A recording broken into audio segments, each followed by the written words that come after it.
بہت کم لوگ جانتے ہیں کہ شہنشاہ کامیڈی کہلانے والے عمر شریف اپنی زندگی کے آخری برسوں میں روحانیت سے کافی قریب ہو گئے تھے، جس کے بعد انہوں نے روحانیت پر کئی کتابیں تحریر کی، جن میں سے ایک فَبِأَيِّ آلَاءِ رَبِّكُمَا تُكَذِّبَانِ کے عنوان سے شائع ہوئی۔ اپنے آخری انٹرویو میں بھی عمر شریف نے روتے ہوئے کہا تھا کہ مجھے اگر کسی چیز سے ڈر لگتا ہے تو وہ قبر کا عذاب ہے، دعا کیجئے کہ اللہ رب العزت مجھے قبر کے عذاب سے محفوظ رکھے۔ عمر شریف صرف ایک ورسٹائل اداکار اور کامیڈین ہی نہیں تھے، بلکہ انہوں نے بطور میزبان، فلم ساز، ہدایت کار، شاعر، موسیقار، کہانی نویس اور بطور مصور بھی اپنے فن کا لوہا خوب منوایا۔ عمر شریف زندگی بھر تھیٹر سے ہٹ کر خود کو دوسری جہتوں میں دریافت کرنے کی سعی کرتے رہے۔ زندگی کے آخری برسوں میں وہ روحانیت سے کافی قریب ہو گئے تھے اور لکھنے پڑھنے سے بہت شغف پڑ گیا تھا۔ انہوں نے 5 کتابیں میں لکھیں جو شائع تو ہو گئیں، لیکن ان کی رونمائی ہونا باقی تھی۔ ان کتابوں میں پہلی کتاب فَبِأَيِّ آلَاءِ رَبِّكُمَا تُكَذِّبَانِ ہے،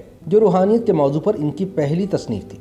دوسری کتاب ان کے ڈراموں اور تیسری کتاب عمر شریف کے افسانوں کا مجموعہ ہے۔ ان کی چوتھی کتاب ایک شعری مجموعہ کلام ہے اور 5ویں کتاب مختصر کہانیوں کا مجموعہ ہے۔ عمر شریف کو مصوری سے بھی ہلکا پھلکا شغف تھا اور آنے والے دنوں میں وہ ایک اور نئی فلم بنانا چاہ رہے تھے، جس کی موسیقی بھی انہوں نے خود ترتیب دی تھی۔ عمر شریف نے فلاحی کاموں کے لیے بھی خود کو وقف کر رکھا تھا۔ یہ کہا جائے تو بے جا نہ ہوگا کہ سٹینڈ اپ کامیڈی اور مزاحیہ اداکاری کی تاریخ عمر شریف کے بغیر ادھوری ہے۔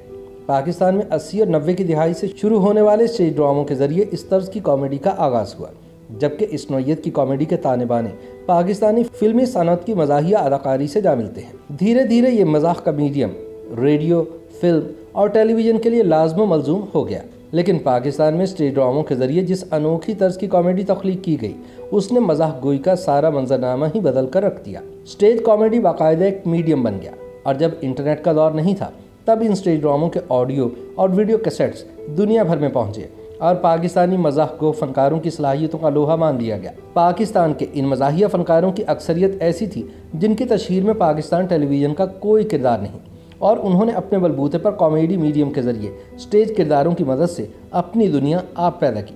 انہی میں سے ایک عمر شریف بھی تھے۔ پاکستانی منظرنامے پر ہمیں شوقی خان، مستانہ، ببو برال، سکندر صنم، لیاقت سولجر اور دیگر بہت سارے اسٹیج کے فنکار دکھائی دیتے ہیں۔ اسٹیج کے لیے ان لوگوں کی خدمات کا دائرہ وسیع ہے، مگر جب وہ رخصت ہوئے تو ان کے پاس ترقے میں صرف قسم پرسی اور بے سر و سامانی تھی۔ اس اعتبار سے عمر شریف خوش قسمت رہے کہ جن کو زندگی کے آخری دنوں میں بے پناہ توجہ ملی اور ان کو علاج کی غرض سے سرکاری خرچ پر بیرون ملک بھی لے جایا گیا، وگرنہ اکثر فنکاروں کی زندگی کا اختتام دکھ بھرا ہوا۔ وہ جو ساری زندگی مسکراہٹوں کے سفیر رہے، ان کو زندگی کے آخری دنوں میں بنیادی سہولتیں بھی میسر نہ آئیں۔ پاکستانی فلمی صنعت سے منور ظریف، رنگیلا، ننھا اور لہری جیسے فنکاروں نے مزاح گوئی کی روایت کو مضبوط کرنے میں کلیدی کردار ادا کیا۔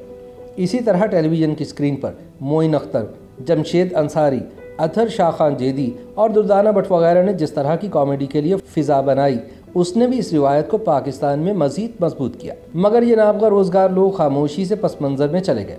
عمر شریف خوش قسمت رہے کہ ان کے حصے میں بے پناہ توجہ اور چاہت آئی۔